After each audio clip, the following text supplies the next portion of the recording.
जन्म 7 अगस्त 1871 ईस्वी को जन्माष्टमी के दिन पूर्वी बंगाल के जोड़ासांको प्रांत में एक ठाकुर परिवार के घर पर हुआ था। और उनका परिवार एक ओर तो पाश्चात्य संस्कृति का भी समर्थक था, तो दूसरी ओर प्राचीन भारतीय संस्कृति के समन्वय का समर्थक भी था, और वहीं पर साथ ही ब्रह्म समाज के प्रवर्तक भी उनका परिवार रहा था। अवनींद्रनाथ ठाकुर बचपन से ही उनका कला के प्रति बहुत अधिक रुझान था। उनकी जो आरंभिक शिक्षा थी वह स्कूल से या विद्यालय से ग्रहण करने के बाद उन्होंने घर पर ही संस्कृत, फारसी आदि भाषाओं का ज्ञान प्राप्त किया, और साथ ही संगीत शिक्षा का भी उन्होंने विधिवत अध्ययन किया, उसका भी उन्होंने ज्ञान प्राप्त किया। सन 1881 से 1890 ईस्वी तक आपने संस्कृति कॉलेज में शिक्षा ग्रहण की, जिसके फलस्वरूप भारतीय साहित्य और संस्कृति से उनका संबंध रहा, और साथ ही शास्त्रीय ढंग में भी आपका संबंध रहा, शास्त्रीय पद्धति से भी आपका संबंध रहा था। वे प्रकृति के या प्राकृतिक रूपाकारों और व्यक्ति चित्रों को बहुत ही दक्षता से अब पेन और स्याही से स्केच कर लिया करते थे। जिस समय अवनींद्रनाथ ठाकुर ने चित्रकला के क्षेत्र में प्रवेश किया था, उसी समय लगभग अधिकांश भारतीय चित्रकार उस समय जो काम कर रहे थे वो लगभग यूरोपीय शैली में काम कर रहे थे।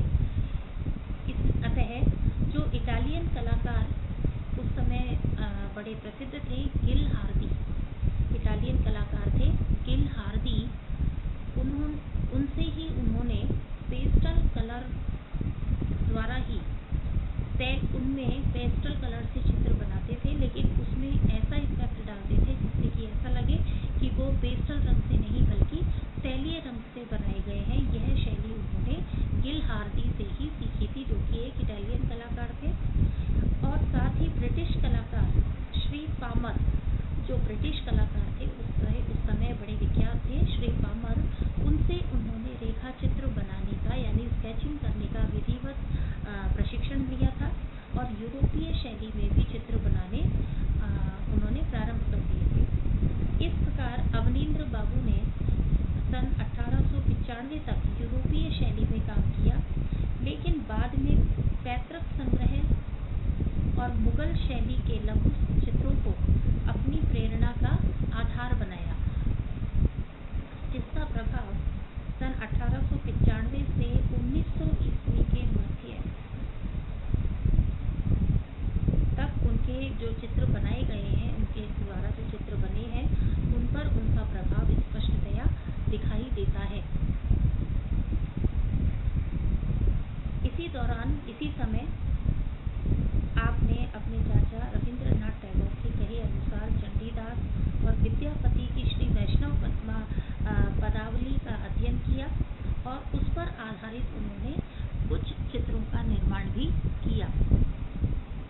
इस समय तक उनके चित्रों में यूरोपीय शैली के बजाय भारतीय शैली की विशेषताएं दिखाई देने लगी थी, जिसका प्रतिनिधित्व उनका चित्र शुक्ला भिसारे इस शैली का एक उत्तम चित्र उदाहरण है, जो पूरी तरह से भारतीय शैली में बनाया गया उनके द्वारा पहला भारतीय चित्र कहा जा सकता है। कलकत्ता स्कूल ऑफ आर्ट्स में अवनींद्रनाथ सिनोरथी लार्डी के शिष्य रहे। यहीं से उनकी पहली बार वे बंगाल आर्ट्स स्कूल के जो प्रधानाचार्य थे श्री E.V. हेवेल, उनके संपर्क में आए, और इसी के बाद से ही उनके कार्य में एक तटस्थता आई, जो कि उन्हीं की प्रेरणा से आई, और अवनींद्रनाथ ने उन्हीं की प्रेरणा से भारतीय शैलियों और चित्रों को अपनी प्रेरणा का आधार बनाया, और अजंता, राजस्थानी, पहाड़ी और मुगल शैलियों का अध्ययन करके बुद्ध चरित्र और कृष्ण चरित्र आदि की श्रृंखलाएं भी तैयार की, जिसका श्रेय भी ईवी हैवल को ही जाता है। उन्हीं के प्रभाव से उन्होंने इन सभी श्रृंखलाओं का चित्रण किया। इनमें प्रमुख रूप से बुद्ध का जन्म, बुद्ध और सुजाता आदि प्रमुख चित्र हैं। आकृति की महत्ता की दृष्टि से यदि हम उनके चित्र देखें तो उनमें से दो चित्र प्रमुख हैं। पहला कवि कंकण और दूसरा कृष्ण मंगल श्रृंखला। ये आकृति की दृष्टि से अवनींद्रनाथ ठाकुर के प्रमुख चित्र हैं। अवनींद्रनाथ ने भारतीय पौराणिक और संस्कृत साहित्य को भी अपने चित्रों का विषय बनाया था, जिनमें ऋतु संहार, रामायण, महाभारत आदि की कई घटनाओं को उन्होंने चित्रित किया। श्री राम, माया मृग और अभिसारिका उनके इसी प्रकार के प्रमुख चित्र हैं। सन 1901 से 1902 के मध्य लगभग अवनींद्रनाथ बाबू ने जापानी कलाकार योकोहामा ताइकान और हिसंदा से उनकी कार्यशैली यानी जापानी शैली में चित्र बनाने उनसे सीखे और जापानी पद्धति सीखने के बाद उन्होंने अपने कई प्रयोगों द्वारा 1905 से 1907 ईस्वी में उमर खय्याम की श्रृंखला तैयार की। साथ ही विरही यक्ष, गणेश जननी जैसी कई प्रक्षालन पद्धति में चित्रित चित्रों का उन्होंने निर्माण किया और इन चित्रों में रंगों का विशेष ढंग से एक अलग प्रयोग किया। कहीं कहीं पर छाया प्रकाश यानी लाइट एंड शेड दिखाने का भी उन्होंने उत्तम प्रयास किया। नाटकीय प्रभाव भी यहाँ इनमें दिखाई देते हैं।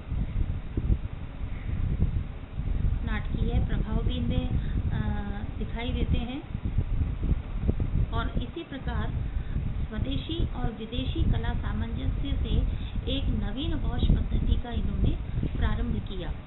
अवनींद्रनाथ ने अन्य कई भारतीय कलाकारों के साथ में मिलकर के उन्होंने अजंता, बाघ, एलोरा आदि गुफाओं की यात्रा की। वहाँ के चित्र उन्होंने देखे, उनका अध्ययन किया और फिर उन्हीं के कलाकारों की सहायता से उनके साथ मिलकर उन चित्रों की अनुकृतियाँ भी तैयार की। सन 1901 से 1905 ईस्वी के दौरान उनके बनाए गए चित्रों में बिल्डिंग ऑफ ताज, शाहजहां के अंतिम दिन, मुगल संयोजन और मुगल रंगों और उसकी जो टेक्निक है और उनके अलंकारों को प्रस्तुत करते ये उत्तम चित्र रहे। सन 1905 ईस्वी में बंगाल विभाजन के विरुद्ध हुए आंदोलन से वो प्रेरित हुए और इसे प्रेरित होकर उन्होंने भारत माता नामक एक प्रमुख चित्र बनाया। इसके बाद आप लोक कला के प्रति भी बहुत आकृष्ट रहे लोक कलाओं के प्रति, जिसमें उन्होंने अपने प्रभावपूर्ण रेखांकन और पारंपरिक विशुद्ध रंगों को अधिक महत्ता दी और इस प्रकार के चित्रों में कृष्ण द्वारा केसु, अश्व एवं राक्षस वध ये चित्र उनके प्रमुख चित्र हैं जो कि लोक कला से प्रभावित हैं। इस प्रकार अवनींद्रनाथ कला के माध्यम से जीवन और समाज के सभी पक्षों से जुड़े रहे।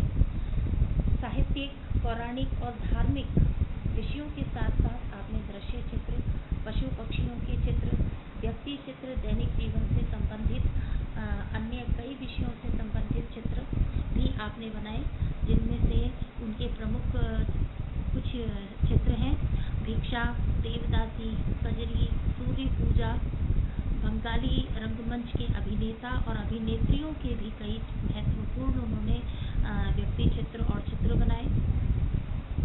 सन 1920 से लेकर के 1926 ईस्वी के मध्य आपकी कला में एक नए परिवर्तन हमें दिखाई